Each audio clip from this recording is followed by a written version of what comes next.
বাড়ছে নদ নদীর পানি, ভারী বৃষ্টিতে নিচু এলাকা প্লাবিত হওয়ার শঙ্কা দেখা দিয়েছে। এ নিয়ে আরো খবর জানাতে লালমনিরহাট এবং মৌলভীবাজার থেকে যুক্ত হচ্ছেন আমাদের সহকর্মীরা। আমরা শুরুতেই চলে যাচ্ছি লালমনিরহাটে, সেখানে রয়েছেন সহকর্মী মাহফুজ বকুল। মাহফুজ, লালমনিরহাটে কেমন দেখছেন নদ নদীর পানি?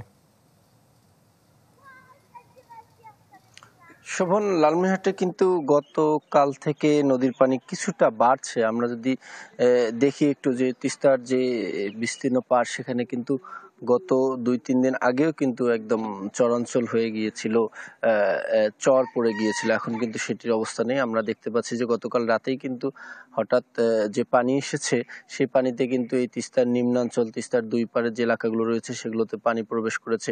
আমি সকাল থেকে কিছু এলাকা ঘুরে দেখার চেষ্টা করেছিলাম। একবারে যে তিস্তা পাড়ের নিম্নাঞ্চলগুলো রয়েছে সেগুলোতে কিন্তু রাস্তাঘাট প্লাবিত হয়েছে, মানুষের বাড়িতে ইতিমধ্যে পানি প্রবেশ করেছে। আপনারা নিশ্চয়ই জানেন যে গত সপ্তাহে কিন্তু এখানে টানা ৪ দিনের একটি বন্যা তিস্তা পাড়ে হয়ে গেল। তারপরে আবারও তারা গুছিয়ে নেওয়ার চেষ্টা করেছিলেন, আবার ২-৩ দিন পেরিয়ে না যেতে আবারও কিন্তু পানি প্রবেশ করছে। যদিও বা পানি আবারও রাত্রিবেলা পানি কিন্তু বাড়লে এখন কিন্তু পানি ধীরে ধীরে কমছে। আমরা সকাল থেকে দেখছি যে পানি কমছে, এবং স্থানীয়রা বলছেন যে রাতে যতটা না পানি বেড়েছে সকাল থেকে কিন্তু সেই পানির মাত্রাটা কমে যাচ্ছে, যার কারণে ভারী বা আরো বন্যার যে আশঙ্কা সেটি কিন্তু নেই। মানুষজন কিন্তু প্রস্তুতি নিচ্ছেন যদিও বা, তারপরেও কিন্তু তারা বলছেন যে প্রস্তুতি রয়েছে তাদের সেই বন্যা মোকাবিলার। তারপরে খুব বড় মাত্রার হয়তো বন্যা দেখা দিবে না, এবং তারা কিন্তু প্রস্তুতি নিচ্ছেন। সব মিলিয়ে এই ছিল আমার কাছে লালমনিরহাটের সবশেষ। মাহফুজ, আপনাকে ধন্যবাদ। দর্শক, লালমনিরহাট থেকে যুক্ত হয়েছিলেন সহকর্মী মাহফুজ বকুল। নগদের কাছে সব গ্রাহকই প্রিয়, তাই তো সারা দেশে ক্যাশ আউট চার্জ সবচেয়ে কম। এদিকে উজানের ঢল ও ভারী বৃষ্টিতে মৌলভীবাজারে সৃষ্টি হচ্ছে জলাবদ্ধতা। এ নিয়ে আরো খবর জানাতে যোগ দিচ্ছেন আরেক সহকর্মী আব্দুর রব। রব, সুবন, মৌলভীবাজারে এখন পর্যন্ত তিন লাখ মানুষ পানিবন্দী এবং প্রায় ৭,০০০ মানুষ এখন পর্যন্ত আশ্রয় কেন্দ্রে রয়েছেন, এবং অনেক মানুষ আশ্রয় কেন্দ্রে উঠেছিলেন। তারা কেন্দ্র থেকে বাড়িতে ফিরছেন। কিন্তু একটা বিষয় হচ্ছে যে আমি এখন দাঁড়িয়ে আছি মৌলভীবাজারের হাকালুকি হাওর অধ্যুষিত কুলাউড়া উপজেলায়। এই হাকালুকি হাওর অধ্যুষিত কুলাউড়া উপজেলার কুলাউড়া, জুড়ি এবং বড়লেখা উপজেলার প্রায় ১২টি ইউনিয়ন এখনো বন্যা কবলিত অবস্থায় রয়েছে, এবং এখানকার প্রায় ২ লক্ষাধিক মানুষ, হাওর অঞ্চলের ২ লক্ষাধিক মানুষ পানিবন্দী এবং বন্যা কবলিত অবস্থায় আছেন।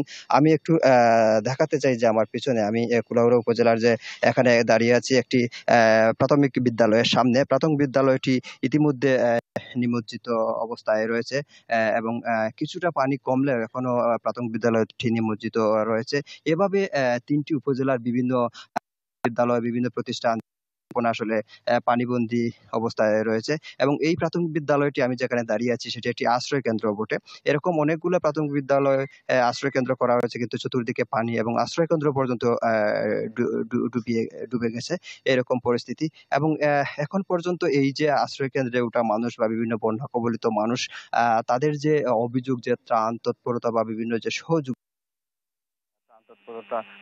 এবং ত্রাণ তৎপরতা সেরকম করে পাচ্ছেন না, সেরকম অভিযোগ আমাদের করেছেন।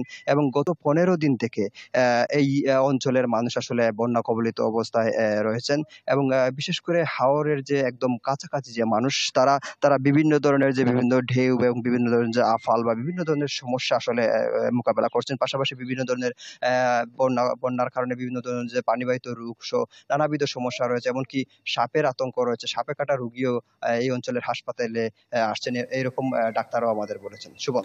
রব, আপনাকে ধন্যবাদ। দর্শক, লালমনিরহাট এবং মৌলভীবাজার থেকে যুক্ত হয়েছিলেন আমাদের সহকর্মীরা।